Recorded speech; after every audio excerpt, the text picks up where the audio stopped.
Flex Loan puts you in control. Visit your nearest store for details.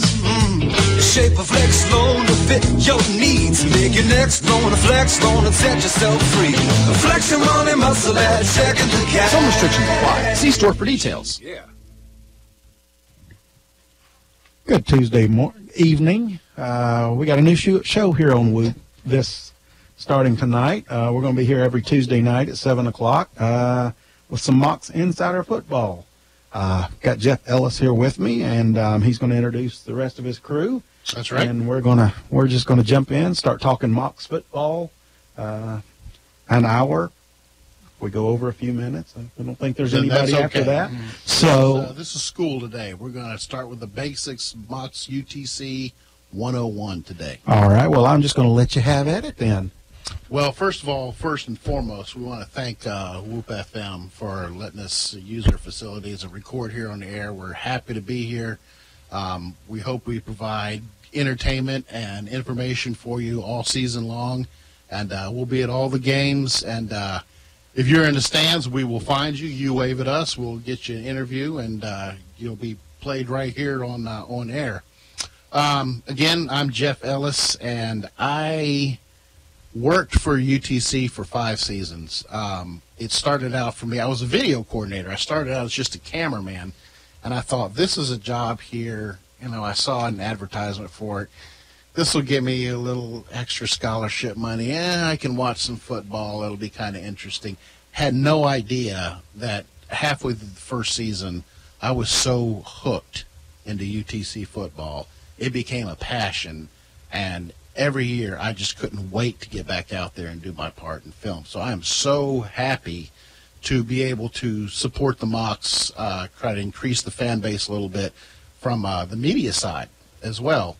So that's where I came from. I was did video and camera work I went to every single game since 2012, and just had a great time. I know a lot of the players personally, and we're going to be having some of them in here. Further down the table, if you're watching, is Eric, Superfan. So. Correct. Thank you, Jeff. And I do want to reiterate that we are recording in Cleveland, Tennessee. That's right. We are not physically on campus or at the football stadium at Finley. We are in Cleveland, Tennessee. So, yeah, I am a 2013 UTC college graduate. And I remember attending the days of losing to Western Carolina and the Citadel at home. We were essentially, those were the games you circle because those are the only games we legitimately had a shot of winning during the season. Yeah. 1-win season. And then Russ Huseman took over the following year. So I've essentially been hooked ever since. I hold a personal record of attending 20 straight Mocs football games, home and away. Jeff stated that he's been to all of the games, but that's on the staff, correct? And all the practices. And all the practices. Camps, I just kind of went as a super fan. So I was honored with the notion of being able to articulate and communicate our passion for Mocs athletics and Mocs football specifically. Over the air. So again, I do want to thank the radio station 99.9 Whoop FM and here in Cleveland for giving us the vehicle and the avenue to be able to talk the sport and the school that we love. Here in the middle is now he's a Georgia Bulldog fan. So let's just go ahead and unplug the phone because we know what's going to happen. But he is Kevin Llewellyn. He is a budding sports writer. You're going to be reading a lot of his stuff here shortly. He's new to UTC football, but if you've read his blog, read his writing, you know he knows his sports well, and we're happy to have him with him this season. That's right. I appreciate the opportunity. I am newer than these guys to UTC football, but I'm not new to sports. Like Jeff said, I was born and raised in Athens, Georgia, so I am a hardcore Georgia Bulldog fan. I know that's. But we're going to convert you real quick to a UTC. I'm right here in between UTC and Knoxville. So, But yeah, I cover high school football for the Times Free Press currently, and The Chattanooga Times Free Press. Chattanooga correct? Times Free Press, and then the radio show here. I just graduated from UTC. I taught middle school for 11 years. Coached football, basketball, and track there. So I do also want to interject real quick that we went down to we're recording this the week prior to the Jacksonville State 2017 season opener. But I do want to say that Kevin went down to Mobile, Alabama to cover Keontae Davis in the Senior Bowl, and Kevin had press passes and media passes and was interviewing, and we were able to get great content from Keontae representing UTC, and just so Kevin is our press and overall sports guy in our group, right, Kevin? I don't put that much pressure on me now. Yeah. Well, again, this is going to kind of be a primer for those of you just coming on board to UTC football. And let me tell you, if you haven't been a UTC fan, first of all, where have you been? Because you're missing out on some high-quality football. Second of all, you couldn't have picked a better week to join in the fun. Correct. This coming Saturday, the Chattanooga Mocs play Jacksonville State University. Jacksonville State is in Alabama, for those who do not know. Not in Jacksonville, Florida. No. They are in Alabama. We are playing the opening game on ESPN, not ESPN 3, 4, 6. We are the game this coming Saturday at 7 o'clock, 6 o'clock Central, in Montgomery, Alabama. It's going to be at a neutral site at the Crampton Bowl. Beautiful facility. We've already been down there and looked at it. We are going to be the featured game on ESPN, the only game in town. Now, this is a great time, again, to start watching Chattanooga football. First of all, you're seeing arguably our strongest, most bitter rival we have in Jacksonville State. This is not, ESPN just didn't go pick a couple of, 5-5 teams that come out there and start. They picked two teams that know each other very well. They're very, very good. They've met in the past, I believe, and Kevin's got the stats on this. The last 3 times we played, the score has come down to four times. It's come down to 3 points or less, and it's come down in overtime. Yeah, so the official is the last 4 times we played Jacksonville State. The last 4 times we played Jacksonville State, it's the final score is Jacksonville State has scored a total of 15 points more. So yes, in those 4 games, so around about an average of about 3. Over 3. This is again, it's a bitter rival. Because first of all, we're in the same recruiting area. We're rivals in recruiting too. A lot of our players we have were recruited to Jacksonville State and vice versa. One of their big players there, Josh Barge, receiver extraordinaire, flipped from Chattanooga to Jacksonville State, and he made sure we all knew about it at the last playoff game. But we won't get into that. But anyway, this is a great game to watch. If you're not going to be in Montgomery, Alabama, and tickets are still available, it's supposed to be a beautiful evening, then definitely tune in Saturday night on ESPN. So, again, with Chattanooga football, you have to understand this team almost wasn't up to the 2008 season. They were actually considering seriously dropping football altogether, becoming a basketball-only school. Matter of fact, ETSU did do that. They actually dropped out of the Southern Conference, gave up football until it was 2 years ago, I believe. They came back. But it was just, there was some great players to come through UTC, and a lot of them made it to the NFL. But just as a program, we were down. We had a lot of one-win seasons. Again, usually that game against Western Carolina, that was the battle for the one win. Who was going to get it? Us or Western Carolina? Yep. Then 2008, University of Richmond won the national championship. Correct. Right there at Finley Stadium. Their defensive coordinator, Russ Huseman, didn't even get back on the plane. Or the bus. However, they came here. He went and interviewed the next morning for the UTC head football coach position. As an alum of UTC, I was from Cincinnati, but he came to college down here. That was one of the big glory areas they had, and this is in the late 70s. I believe he graduated in 77, somewhere in the late 70s, but that was some really good teams back then. And his purpose, and this was written on the wall everywhere, was to restore the glory, to bring UTC back into prominence. And he did it in a big way. There was I believe you started with the 6-5 season. It was 6-5, yeah, because the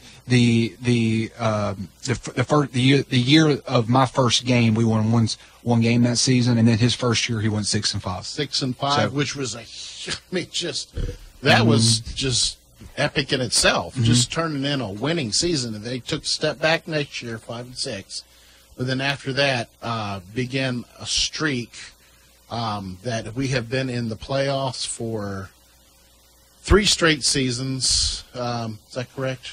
Let's see, 14, 15, 16. Barely missed in 13. It came down to, I think we were considered what they call the last team left. Yeah, it was at Sanford. We had to run. We decided, I remember. Yes, I don't want to get into Memories details of that one. We lost. We went for a 2-point conversion. We could keep the field goal to tie it, Right. But Coach Huseman was playing for the win, and it was a fake, and the ball was just over the receiver's head, and we lost by 1 point. Yes, we lost by 1 point, and that would have been our first. Well, we missed a playoff field goal in overtime. Donked off the bar. But anyway, Jeff, you said that there were several Mocs in the NFL. There are actually 7 right now. Now, not all those guys are on the 53-man roster to open the season up, but there are 7 right now that are currently on the roster in camp. 6 of which just graduated, and then you've got Huseman. That's now. Is he still the number 1 fullback for the Giants? He's the number 2 fullback right now. He's number 48. I think he's down 1 spot, but still they've got 2 preseason games to go. I don't know if he recorded any stats last night, but I know he is a fullback for the Giants at this time. Yes, and for those listening, Jacob Huseman is the son of former UTC head coach Russ Huseman, and he tried out for QB in the NFL. Then he played some quarterback in the CFL in Canada, and then he moved positions and now is having more success. Looks like as a fullback with the New York Giants. And a little more locally, for any of you guys out there that are Titans fans, I've heard great things about Corey Levin. Playing center for the Titans. He was drafted in the 7th round. 6th round.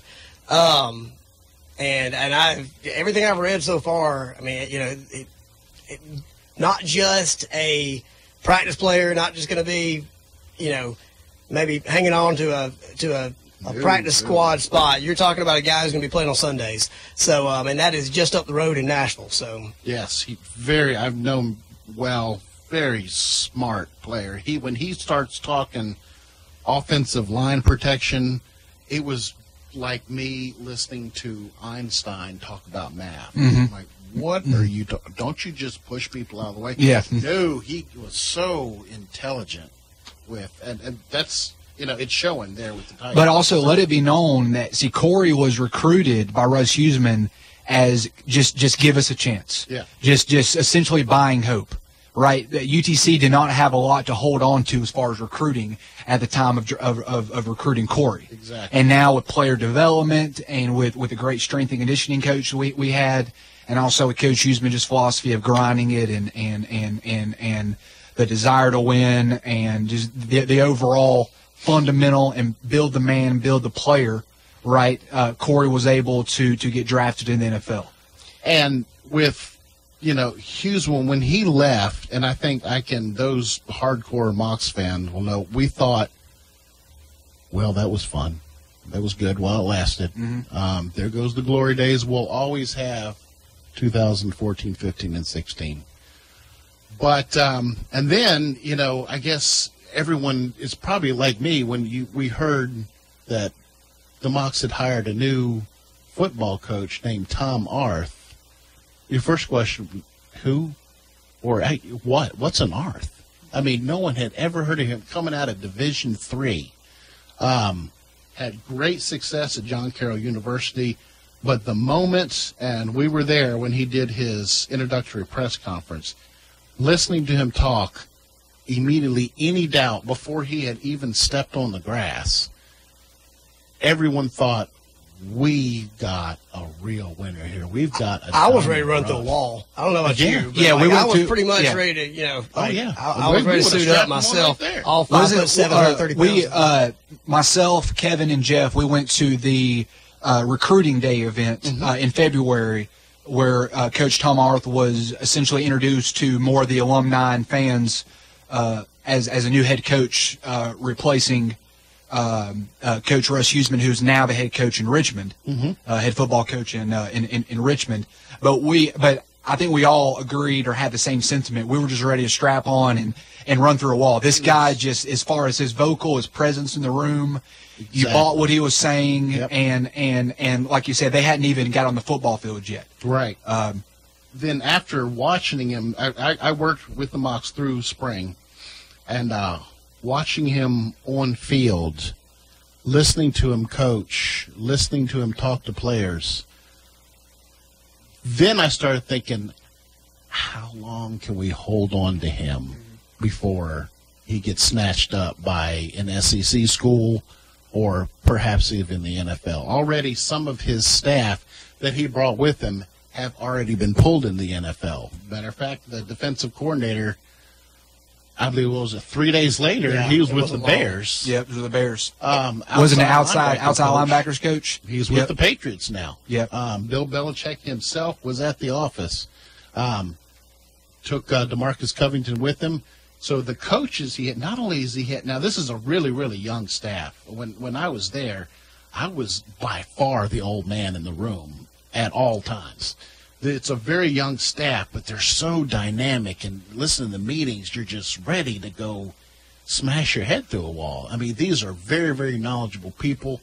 They know football, and they can relate to players, and the players have bought into it, and they're ready to take the field on Saturday. But let's get a little background on Coach Tom Arth, just for people who Give us 2 minutes of that. I might not have 2 minutes, but if you go around and ask essentially the average Mocs fan who Tom Arth is, they would say that he played quarterback behind Peyton Manning for the Indianapolis Colts. Peyton Manning's backup. So he was Peyton Manning's backup. That and would you be can play him in Madden 2005. Oh, video game. Okay, there you go. You can be Tom. So Tom Arth had the stint with the Indianapolis Colts as Peyton Manning's backup.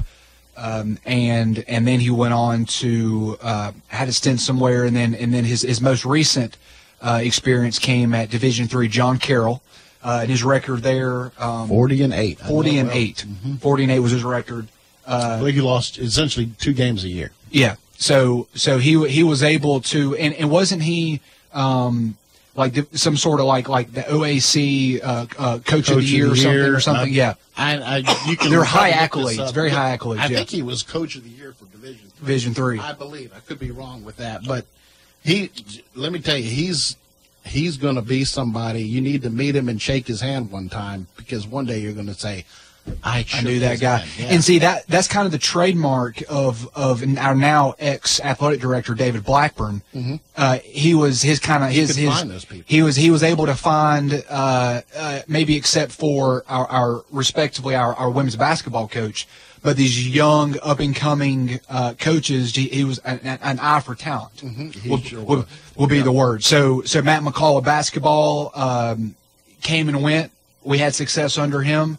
And then Tom Arth also just kind of give these young guys a chance. And so we're looking as far as the optimism for this year to have similar success as our success to continue and hopefully ascend from even what Huseman coming off of an FCS playoff performance of last year. Well, we are going to discuss here now.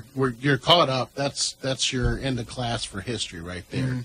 And now we're going to actually move into performance. Well, that's what I was going to say. Now, because for any of you guys that are new to UTC football, it's a great time to get in, not just because of the success over the past few years, but because a lot of times going into a season for whoever you're a fan of, you kind of have an idea going in. Right. As to what you're going to get, as to what you're getting as far as players, as far as coaching staff, what the office is going to look like. There is no script. The coaches know the script, but we don't. As fans, as media, you know what you see at practice, you know who the players are, but you don't. Nobody knows what's going to happen on the field on Saturday until we get to Saturday. It's a different offense. Right. It's a completely different defense. It is a new team, so we are all in this together. And when you talk about 6 players from last year that are in the NFL, you obviously lost, some prime talent. And there are even a few guys that were leaders on the team. Think about Derek Crane, who aren't even on that list. So it's all new. I'm excited about it myself just because of the fact that, you never know. You never know what, especially when you get a new system in place. Right. And the kids buy in. I'm sorry. No, go ahead. One thing, I've always heard a knock on UTC football before Coach Huseman came along. Well, they don't recruit players from this area. We don't have a lot of players from this area that's playing. On the roster this year, there are 28 players from the Chattanooga area. That's right. Including about 7 or 8 from just the Cleveland area alone. Yep, exactly. And so to me, that knocks out one of those excuses for not showing up at the games now. Absolutely. You've got from right here in Cleveland and Bradley County, you got Cole Copeland from Cleveland, from Bradley Central. Bryce Nunley. Quarterback, yep. Bryce Nunley is doing a great job in a really, really deep wide receiver field. We're going to get in the position groups here more. James Stovall is going to be one of your starting receivers. Great hands guy. He's a local product from Cleveland. From Bradley High School. Bradley High School. Then through Navy Prep. Tanner Dillard, also from here. So there is a good local connection. So if in the last 2-3 years you were watching Walker Valley, Cleveland, and Bradley, you've got those same players just 35 miles down the road at Finley Stadium. So looking at this year's team, and like Kevin said, this is not your parents' Mocs football. This is not Huseman football. This is Tom Arth's team now. This is a completely different animal. That's one big advantage we have over Jacksonville State coming up this weekend is they can pull every single clip of film last year, because we didn't play last year, which is rare. From last season, it's meaningless because all that is gone. The players are still there, but we've moved a lot of other ones in. There's been a lot of players change positions. So this is going to be completely new for them. Also a new offensive and defensive scheme. Everything. Everything's completely new. So we'll get in here, and then Coach Grass, just to interject, Coach Grass, the head coach of Jacksonville State, said in his press conference today, he brought it up that him and his staff had to go back and watch John Carroll tape to figure out to kind of get an inkling as to what Tom Arth and his staff are going to do here at Chattanooga. Exactly. I know I don't claim to be very knowledgeable about Mocs football yet, but I don't ever remember seeing transfers coming in. That's a good point. From the places that they're coming in from. I mean, we're not talking about just small schools. We've got Auburn, Georgia, Cincinnati, Louisville. Syracuse, 2 players from Louisville, MTSU, Wyoming, Arizona State. A lot of Division I schools, a lot of big Power 5 conference players coming in. Coming here. Chattanooga is becoming a destination for football because these players know they can, kind of maybe ride the bench and get a couple garbage time plays there in their or they could come here and be stars and get a chance to get drafted because we're going to go deep in the playoffs. Well, having seven former UTC players currently on active NFL rosters is a great recruiting tool for the FCS, and also to be present and go deep in the FCS playoffs 3 consecutive years in a row is also a recruiting tool. Mm-hmm. You can recruit that we have a chance to play for rings as opposed to a Belk Bowl or a Sun Bowl, right? Against maybe another 6-5 team. Another 6-5 team. So yeah, coming to UTC. I mean, we're obviously not recruiters, but coming to UTC, you're selling them on the aspect now that we are playing for rings. Mm-hmm. That is the standard. Well, and I mean, I think some of these kids are greatly helped by the fact that it's 2017 and we rely so heavily on advanced metrics. And I felt like, in that week we went down to the Senior Bowl and we saw so many quality FCS players who were not just being talked about as back end of the draft, but you had guys like Cooper Kupp from Washington. Exactly. Or Eastern Washington. Yeah, sorry, Eastern Washington. And guys like that you're talking about being drafted in the second, third rounds. And I think because we're able to, or talent, NFL scouts are able to evaluate these guys now in so much further depth than they were able to 5-10 years ago. Correct. And they're able to see these guys aren't just FCS players. These guys are able to do things that, that the SEC guys can do, that the ACC guys can do. And so kids are not scared anymore to play for FCS schools. No, I've covered the pro days, and our pro days, they're not 2-3 scouts coming in. And we've had full packed house pro days taking place down there at Finley Stadium. Well, C.J. Board ran the second fastest time. Yes, he did. In the and obviously it's not official because it wasn't a combine time, right? But it was the second fastest. I don't remember the other guy's name. John, he was a wide receiver. Are you referencing John Ross? Ross, Cincinnati Bengals. Yeah, and he could ran the fly. 4.22. But Board was a 4.31, if I'm not mistaken, and it was the second fastest time of anybody that were draft eligible. So, again, these kids they're not scared to play for FCS schools because they know that the recruiting, the recruiters, NFL recruiters are doing their homework, and they're not afraid to take players at the FCS Division II, Division III level. Mm-hmm. So it's a great advantage for these guys, and now they're able to get playing time instead of, like you said, sitting on the bench. Sitting on the bench, right. Behind 3-4 other 5-star athletes. But what it matters is actually seeing the field. So if you're freshman, sophomore, junior year, and you're riding the bench second or third team, whereas come to a place like a UTC, and you might have a much more a more ample opportunity for playing time. Exactly. So yeah, FCS is not viewed, or at least in our eyes, Chattanooga is not viewed as you said. It's not a minor league anymore. It's not a minor league. Yeah. No, it's just as important. Matter of fact, it can be more of an avenue for kids who came out of high school. Maybe they weren't. I mean, you're only 18. They haven't been fully developed yet. They still have. They're still physically growing, and then they go to a small school like and Chattanooga's not that small. Obviously, it's FCS level. But they get bigger and they get better and they get faster, and then next thing you know, they're playing in the NFL on Sundays. But let's get into the actual team itself, because we've talked about the past, we've talked about the staff. Let's actually talk about the nuts and bolts of the team, and I'm gonna start with the defense only because, and if you haven't been a Chattanooga Mocs fan, defense has always been dominant at UTC. Whoa, wait a second. Not always. Not always. I remember, I think it was 2007, we were up 27-0 in fourth quarter against the Citadel, and Citadel scored 28 unanswered to beat us. There's probably 2,000 people in the stands. Okay. Defense was not always great. Before the prehistoric times, we weren't that good. Now, in the modern era, when Chattanooga actually means something as far as football, defense has always been, at the forefront. And this year, we're going to be featuring something not often seen. I know hadn't been seen in the Southern Conference where we play, but it's just kind of rare to see in general in football, is the primary base defense is going to be a 3-4 this year for Chattanooga.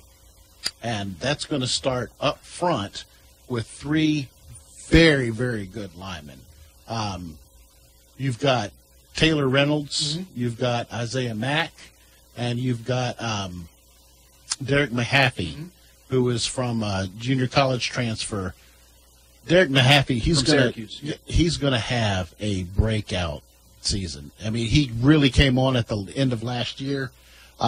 This year, I really think you're looking at an All-American type season. But essentially, we're going to be playing Mahaffey at the nose. Yes. And then Taylor Reynolds, either left or right defensive end, I'm guessing. Yes. Okay. And is Isaiah Mack too, who is also an all-conference. Correct. Yeah. As well. Now they're going to run a lot of different formations at a defense. So you're going to see Telvin Jones get some playing time in there. Jonathan Decker get some playing time at defensive line. So it's going to be a constant rotation because they have lots of different fronts. You back up one level, the linebackers, and it only gets stronger there. And Dale Warren he's got a suspension right now, which is going to really hurt. He's a All-American player, preseason All-American. Right now he's out 6 games. Hopefully the appeal will come through, but he is they call him the sheriff for a reason. When Dale Warren hits you, you remember next month. You still remember that hit because it's still got a bruise there. Mm-hmm. So quick. Look, last year against the University of Alabama, which, we'd love to hang our hat on the fact we actually led after the first quarter. Only team to do that into the postseason. Mm-hmm. But did he have a game or what? Dale Warren. Yeah, Dale Warren is absolute. Put a sack on Jalen Hurts, and Jalen Hurts just fell to the ground. He was lost. Because he was coming at him so quick. And by the way, Warren led the Southern Conference with 19 tackles for a loss last season. Yes. 19 as a linebacker. Mm-hmm. So yes, he is our anchor as far as in the linebacking core. Right. Yeah. He will be an interior linebacker, an inside linebacker. Also in there you have Michael Bean. This will be his first year participating. Redshirted his first year, didn't get a lot of playing time last year. He's going to be involved this year at the inside linebacker. Who else do we have inside there, Eric? We also have Hawk Schreider. Yeah. Transfer from Richmond. He had to sit out last year. He's going to be a really good run-stopping presence. Very quick. Really, our will position is our youngest 2 guys that are essentially vying. Mm-hmm. In the I believe I think they were redshirted, both redshirted last year, but I believe 2 upcoming maybe I believe freshmen or sophomores if I recall. Exactly. At the will position. But yes, as far as specifically the linebackers, and we'll get to Tay Davis here in a second. Oh, but really our guys that are not going to not see the field are going to be Tay Davis and Dale Warren. Mm-hmm. So the other 2 are going to be kind of interchangeable. Depends on the defense. That depends if we add an extra cornerback and take a linebacker off, or we add an extra nose tackle. It just depends. But you're going to see a combination of essentially Tay Davis, Dale Warren, Hawk. You got Bean. I mean, it's exactly. You've also got Kyan Edwards. Mm-hmm. Yep. And also, help me out here, Josh Phillips. Yes, 6'8", Josh Phillips from MTSU. 6'8", Josh Phillips. Yeah, that's a whole matchup right there that I don't know what people are going to do with. We've got great linebackers. We have a great defensive line. Linebackers. When you get to the secondary, and I said this last week on the Good Sports Show, I believe arguably the best secondary in the FCS. There is no weak spot in the secondary.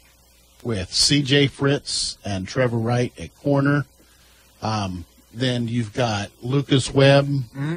All-American. All-American Lucas Webb, yep. And Kareem Orr, which a lot of you remember from Notre Dame. He played locally, yeah. Here, high school here, went to Arizona State, made the all-freshman team there, and now he's back here. This is a national, NCAA national freshman team. This wasn't Arizona State's freshman team or Pac-12 freshman team. And he's with us now as a safety. He will be playing safety. that secondary, I feel so confident right now about the secondary. Again, I don't see a better one anywhere else in the country.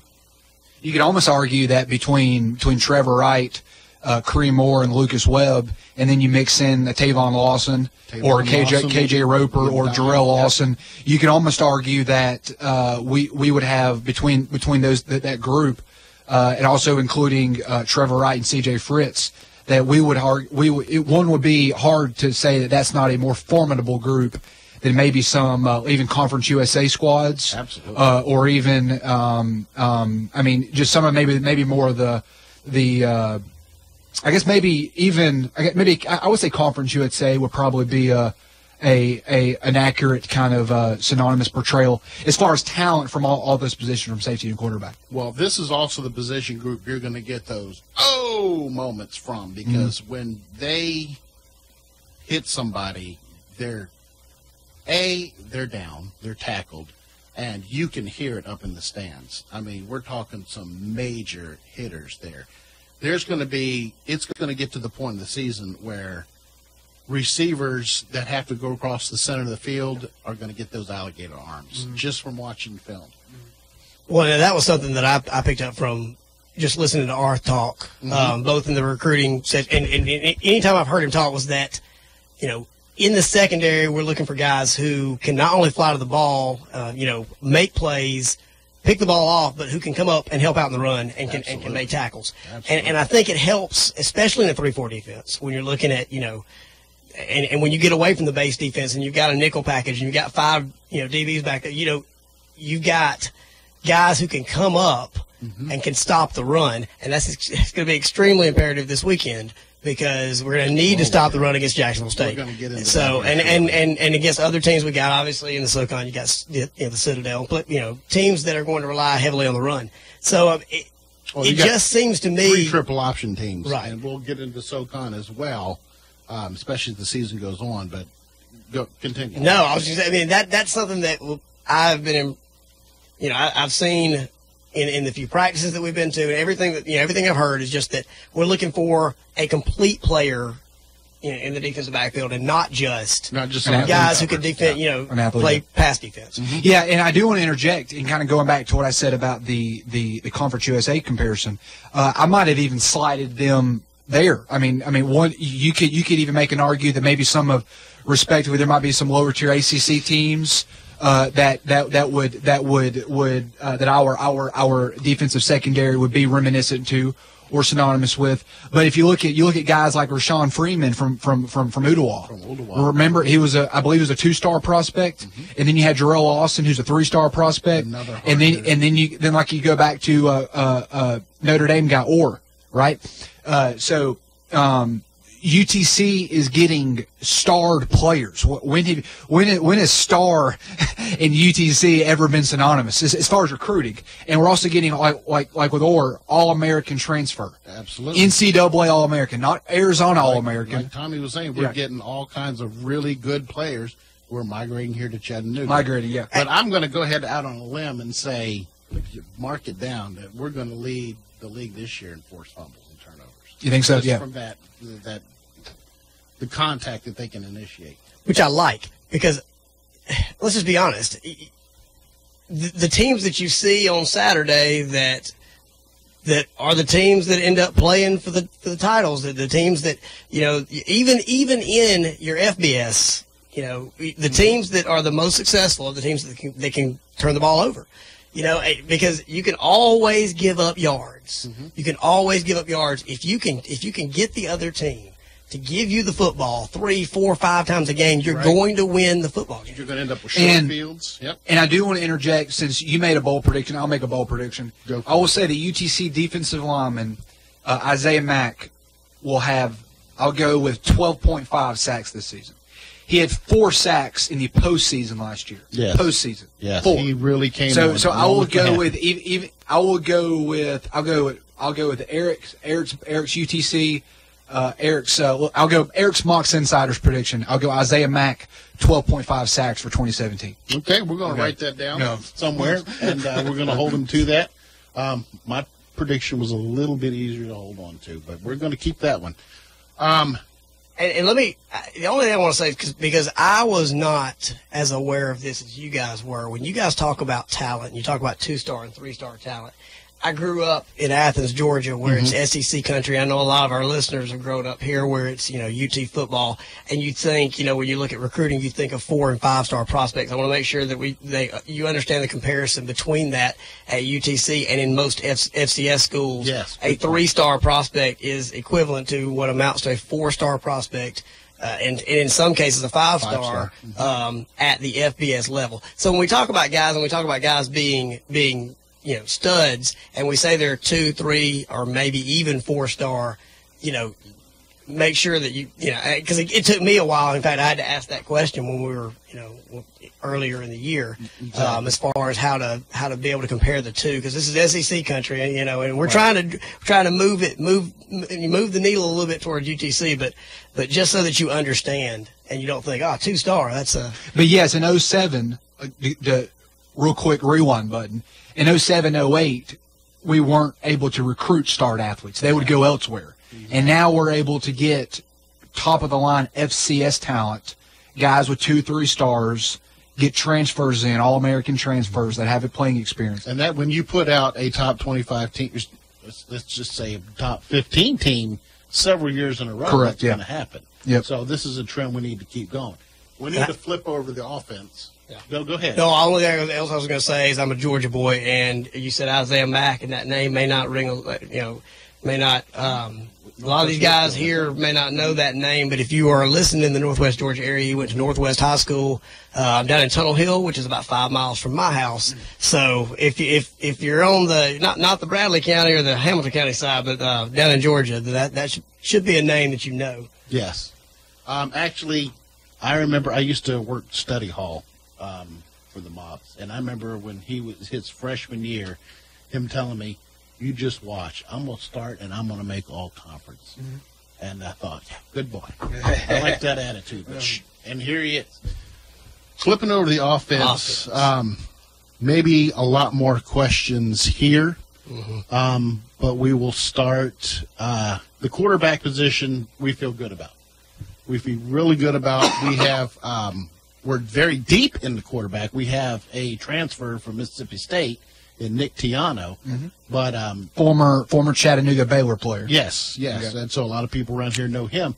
But our starter is firmly entrenched in Alejandro Benefield, who is a very, very special player. I applaud him for sitting down and biding his time behind Jacob Huseman, who was essentially a 4-year starter, waiting his turn. Because he could have played somewhere else, but he waited his turn.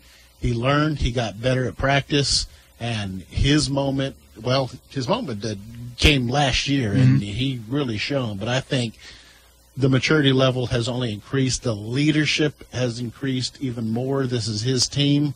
I'm really, really confident with Benefield in the backfield. And then Tiano as his backup. Tiano's his backup, and then you've got, behind him, you've got Copeland, you've got Caldwell from the Florida transfer, Florida International, I believe. But Benefield is not only is he fast, he's got great legs, great moves, and got good field presence. He's got, I think he could throw a football through a school bus. I really do. When he hits you in the hands with the pass, that he's put any amount of effort on whatsoever, and your fingers aren't fully extended, one is going to get broken. He can throw a bullet. Yeah, so Alejandro had 26 passing touchdowns last year. I believe he tied a record, didn't he? He is preseason second-team All-Southern Conference selection. Alejandro Benefield is our starting quarterback. And was 12th in the FCS with a 152.6 passer rating and 10th in the FCS football championship subdivision. And I still think he's underrated. 64% completion rating. And that goes to show because our new offense, which I guess we'll get into, is more passer driven. Yes. So that will give obviously make Alejandro's ears perk, and we know he's ready for week 1, isn't he? Saturday, absolutely. Absolutely. He's a quiet guy. He's a quiet leader. But he's going to need to be ready for week 1 because that defense is and that defense is stout up front. Yeah, last year was kind of fun when we opened up with Shorter and Presbyterian. I believe after the first 2 games was 100-0. We had 100-0 between the two. Yeah, this is not that year. And we'll get into Jacksonville State right towards the end. Moving, what to look for. Oh my goodness! But behind Benefield, we are rich in running backs as well. We've got really good quality running back. Just our Bagley coming from last year, he's had a great spring. Shorter guy, but man, is he quick, and he has such great field vision and can make such incredible cuts. Ricardre Bagley, his game last year when we thought, we've lost Derek Crane, the Crane Train. Everyone loved him because he could just run through a pile of bricks and eat a couple on his way through. But when he went down, I believe it was at the Citadel he went down, Bagley's game against, what was it, VMI? How many yards did he have? 300? I think he had 300 total yards. He had just a complete breakout game. I mean, just hitting holes and just going untouched. Plus, out of the backfield as a pass catcher, extremely dangerous because of that quickness. Yep. So we've got Bagley back there now.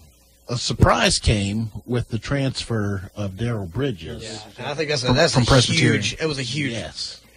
One of the biggest things that happened in the offseason. Exactly. Yeah, Bridges is 6'1", 200, and Bagley is more of a. I believe Bagley is at 5'9", 180. So they can complement each other as far as the alternating running styles. Oh, absolutely. Or even 3-man backfields. We're going to have a fullback this year as well. But Bridges set, I believe he more than likely, and I don't know this. But He was Presbyterian records. Yeah, he was. He's a fifth-year. He was an All Big South runner, which is an All Big South, which is the Big South Conference, which is where Presbyterian plays in, and he ran for more than 2,000 yards in 3 seasons for the Presbyterian Blue Hose. Great name, by the way, the Blue Hose. Well, great name. That was it's something to do with Scotland. That's all I can That's say. HOSE, by the way. HOSE. Yes, it is. That is HOSE. point. Great clarification there. But behind Daryl we have Alex Trotter, ex-Macaulay standout from Chattanooga, who's also had a great spring. So there's 3 right there that are just going to be constantly rotating in. And then, there's Chris Miller, Chris Broadwater, too.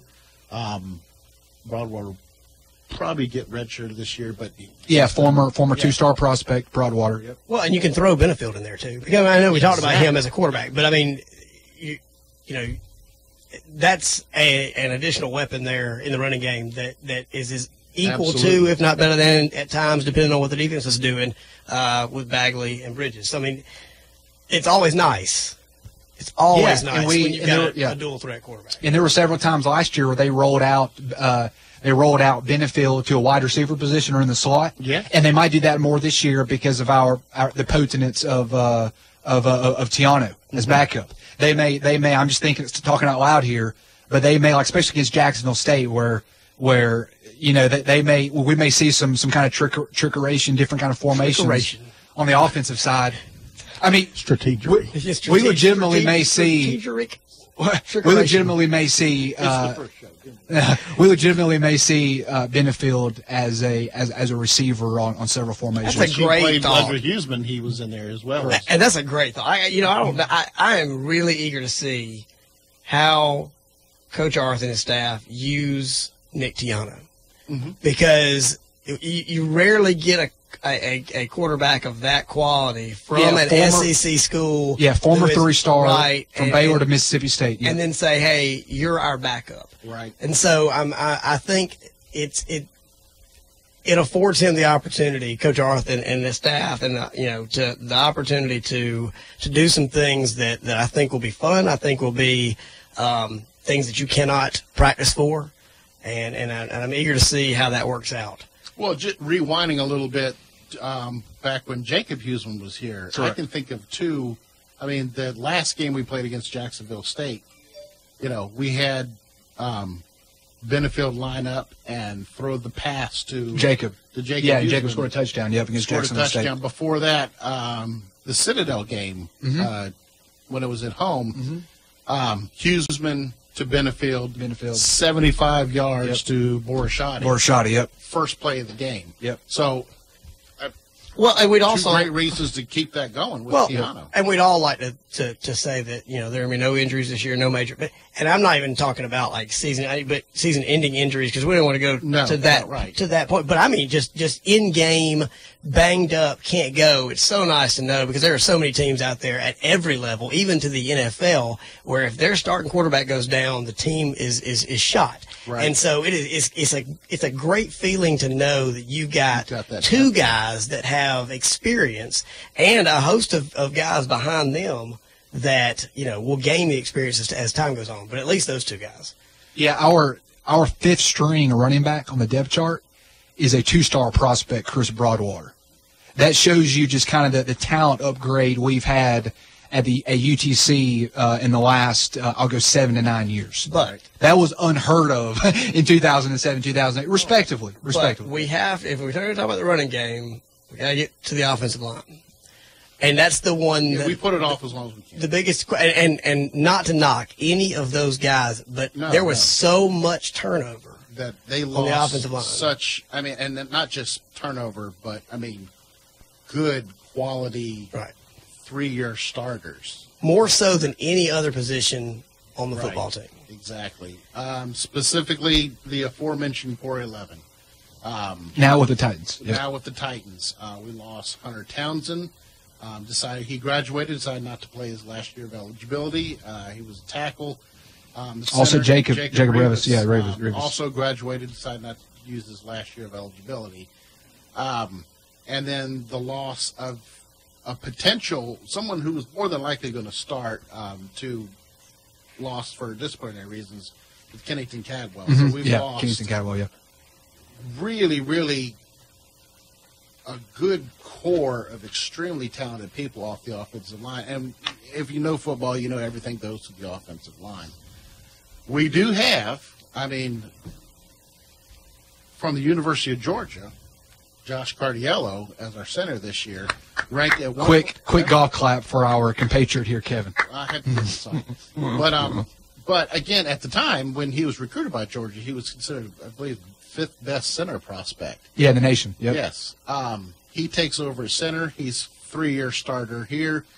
And then at tackle, right tackle, which is going to be, Benefield's blindside, being left-handed quarterback, is Malcolm White. Mm-hmm.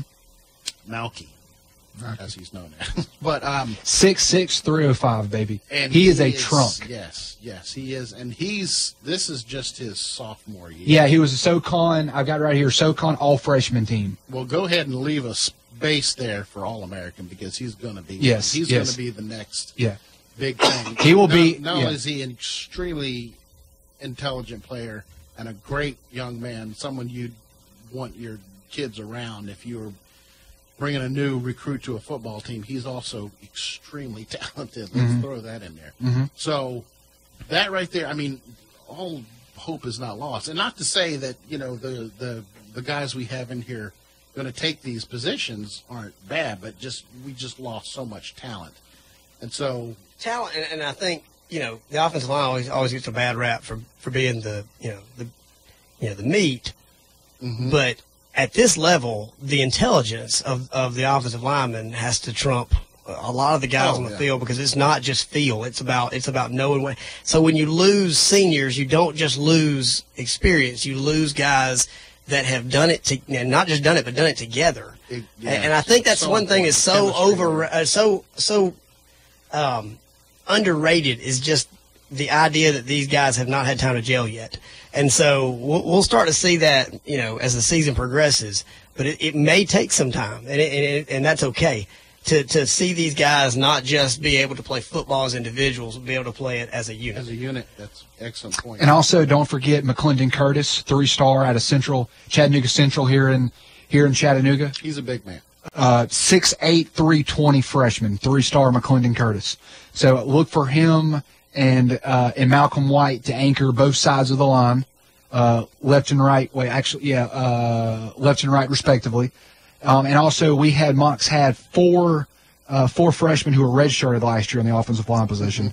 Peyton Anderton. We have Gabe Dew, Cole Strange, and then Quentin. I can't pronounce his last. Yeah, and then he was Quentin was originally recruited here to be a nose tackle, and now they have kind of moved him over. It looks like maybe to a guard spot. Tyler Helton and Tyler Martin. Tyler Martin. Yep. Other returners. Helton has got the advantage here. I thought he did pretty good in the spring as well. And also Alex Hooper at 6'1", 305. He's played in 28 games here with the Mocs. And a local guy. Guy. So he's at. So we've got some, but really Josh Cardiello and Malcolm White are really kind of the let's say the anchor of the offensive line heading into 2017. And the other spots are going to be kind of some growing pains. Let's be honest. But really look for McClendon Curtis to get early playing time. I would say of all the freshmen that we recruited for the 2017 class, I would say McClendon Curtis would have probably be as far as the most impactful, or the earliest, most impactful player. And if you're watching this Saturday and you're not you don't really have much of a history with the Mocs, and you're looking for things to look for, and we've thrown a lot of names out there, and I mean if you're like me, I mean I'm right there with you that not being well versed in Mocs, over the past 4 or 5 years, there's a lot of names, but as a unit, just keep an eye on. We talked about the offensive line, just keep an eye on how Riscotti and the guys, the offense, how they use the offensive line and how they're able to sort of overcome some of the youth and some of the, just the things that we've talked about, some of the challenges that we may face as a unit. Yeah. That's something we'll be watching next game too, specifically to see how that goes, and we'll talk about really that for the Mocs fan, the interior guard positions are really kind of where the question marks lie. We're going to be confident in both the left and right tackle, and then center and Cardiello. But just overall, really, the interior guard positions are kind of where you scratch your head. But we have optimism though. We can all say that maybe by 1/4 or midway through the season, we'll have a formidable this unit. Year's weakness will be next year's. Right. So with years to come. Now we're almost out of time, and we haven't. I want to throw in wide receivers again, very deep. This is another place we have a lot of confidence with the James Stovall from Bradley, Alfonso Stewart on the outside as well. Will Young, yep, large body. It's really starting to come on, and Joseph Parker, Joe Parker. Keep that name in mind, and when you hear Joe Parker, think Wes Welker. Okay, that's your comparison. Joe Parker. Just leave it at that. Let's see what happens. But also, we are going to be running to transfer real quick to the tight ends, given our new offensive scheme. Whenever I was at spring practice there at Scrappy Moore Field, to see how involved the tight ends were, especially Bailey Lenore in the passing game, was to be noted. And so been lost for a couple seasons. Right. So we have not seen as far as our offensive scheme, we have not seen the tight ends be a huge contribution as far as in the passing game. But don't be surprised if tight ends get 7 to 12 at least targets going into Saturday in Jacksonville State. Now, and you talk about Jacksonville State, just so you know, this is a primetime program. Yeah. This is not, Yes, preseason 6th ranked in the country. In the last couple minutes, let's talk about Jacksonville State and this. I looked up some numbers last night, and some of the past 3 seasons. Head coach John Grass, who Eric's already mentioned, he's been there 3 years. This is his first head coaching gig at the college level. He coached high school football in Alabama for like 21 years. The offensive coordinator for Jacksonville State for 1 year before taking over. In his 3 seasons, 10-2, overall records: 10-2, 13-2, 10-2. He has not lost a game. Him and his teams have not lost a game in the Ohio Valley Conference in 3 seasons. They are the 3-time repeating champions, and they are the real deal. They're rarely even challenged. Right. Of their 6 losses, and this is the one I kind of found this late last night. Of their 6 losses, they only have 3 losses in the regular season. Those 3 losses, 1 per season: Michigan State, Auburn, and they should have beaten Auburn. Right. And LSU. That's their 3 losses in season. Their other 3 losses are in the playoffs to Sam Houston State, North Dakota State in the SES championship game, and Youngstown State last year. Bo Pelini coached Youngstown State, Who went to the finals. right? So you're talking about a team that Pelini, really awesome. hasn't and they returned 9 defensive starters. Including, but they do have to replace their quarterback, and they're All-American and Troy Maine Pope, who's now with the Seahawks. I was going to say the biggest question mark with them, and the biggest thing that we need to keep an eye on as UTC fans, is the quarterback. Not only did they lose stud quarterback Eli Jenkins, but their replacement is a converted linebacker and special teams player. Now, that's not to say this kid's not. I mean, obviously he's playing he's the quarterback for Jacksonville State, so he's obviously a very good athlete, a very good quarterback. Yeah, but Brian that's the Horn unknown, is his name. right? Brian Horn, and he's more of a passer than Eli Jenkins was. Right. He's less of a dual threat than Eli Jenkins was, right? Right. Exactly. But they will run the football, and they will. Well, talk about their running back. Yeah, Rock Thomas. He's from Auburn. Auburn transfer. He was with Jacksonville State last year. And that's going to be, if we can stop the run on Saturday and force Horn to have to throw the football. Now, I'm not, again, he's the unknown, right. And our secondary being able to turn the ball over. That's the key to Saturday. In my mind, if we can stop the run, and if we're able to run the football, their defense they were ranked 4th nationally and returned 9 starters, gave up 275 yards per game and only 89 yards rushing. If we can get to 100, I feel really good if we can get to 100 yards rushing. 100 yards rushing. As a team, and I know that doesn't sound like much, especially in this day and age, but I mean, we start to top 100 and they gave up 89 yards, and I looked, they even played LSU tough last year. This game going over 30. No. There's no way. You're talking about total points? Yes. Yeah. I don't, yeah. This could come down to special teams and turnovers. And turnovers, and I'm not, respectively, I'm not very confident in our starting field goal kicker. Let's hope he can prove us wrong. but we were hoping this was going to be Jacob Bailey's team. But due to injury, it has Jeff can speak to this. It has been transferred to game is Victor Olmo. Yeah, Olmo. Yeah. Another Baylor product as well. Another Baylor product. As yes. well, all our kickers. Yes. Emory Norad. Yeah. You have to be from Baylor. Yeah, and Henrique. But yeah, this is going to be a low-scoring game, but it's going to be a good game, and I really, really encourage you. Well, first of all, if you can get down to the game, please do. It's not that far of a drive. About what's our average attendance at UTC over the past few years?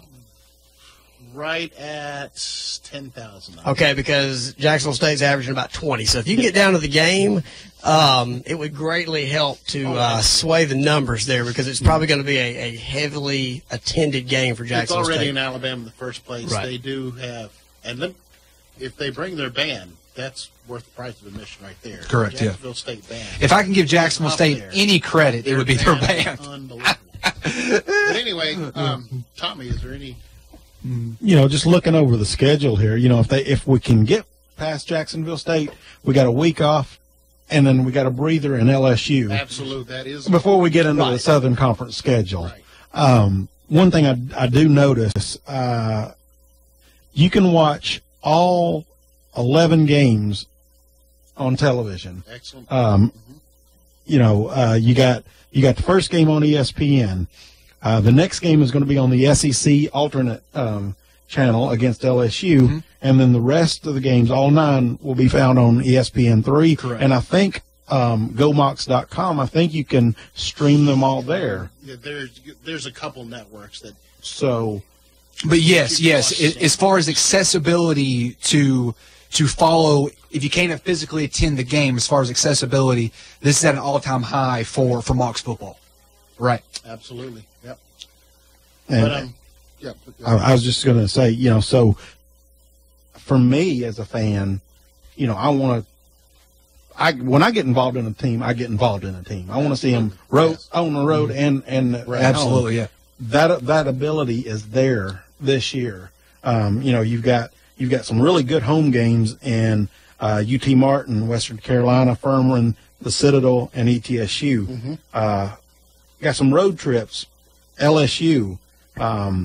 If you haven't had a chance to ever go to a game at Death Valley, it's an amazing place. Been there. You got VMI, Lexington, Virginia. Macon. Obviously, you're not going to be able to make all those trips. The ability to watch them there is there. So, yeah, and we'll be talking.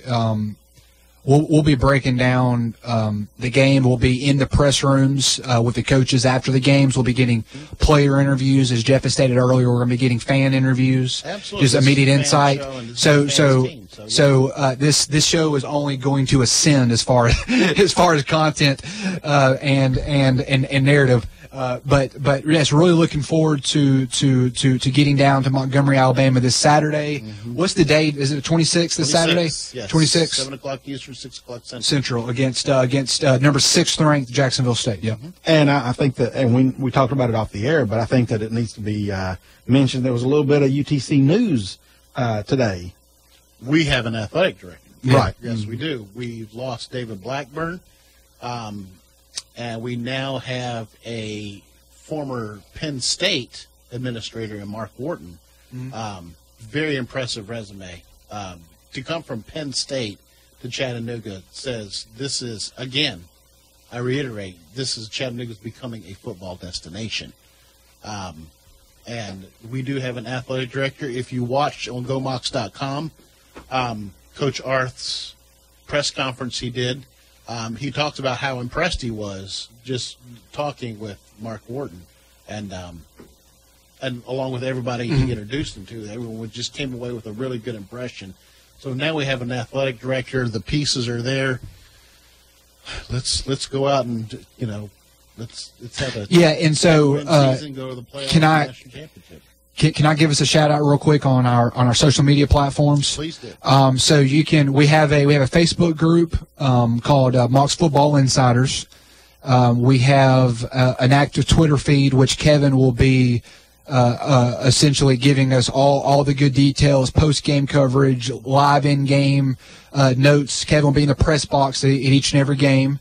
And I'll be on the sidelines getting tweeting and writing down notes for our Tuesday shows each Tuesday, right? Tuesday at 7. The fans, I will be all up in your face. Right. So we'll have several of us at each game, watching the game, documenting the game to offer great coverage, and then just bright things, optimism for not only the team but for what we've got going on here is kind of the inception for the Mocs Football Insiders. And I have a blog. I will link it to the Facebook page. If I can get one person to read my blog, you'll double my readership. My wife currently follows my blog. Thank you, Ashley. So if I can get any of you to read, it's probably a courtesy. No, but I will say this: I'm gonna try to have something up on Thursdays too, just to kind of preview the games too. So football's back, so there's lots around. We're excited. No more Saturdays in 2017 without college football. That's right. Thank you very much, listeners. We'll be back on Tuesday, and join us Thursday night, 6 to 8, Good Sports. We'll break down last week's high school football. We'll go over some pretty big games coming up this weekend, notably Bradley and Walker Valley from this area.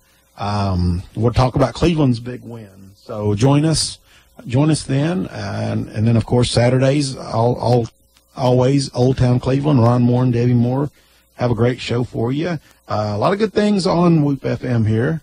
Join us. And, again, thank you for listening to the inaugural Mocs Insiders show. The first of many.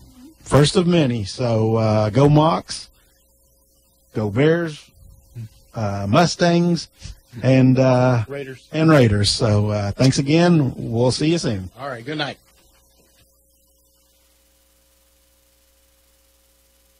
Hello, I'm Johnny K. And you're listening to WOOPLP, Cleveland, Tennessee, Whoop FM.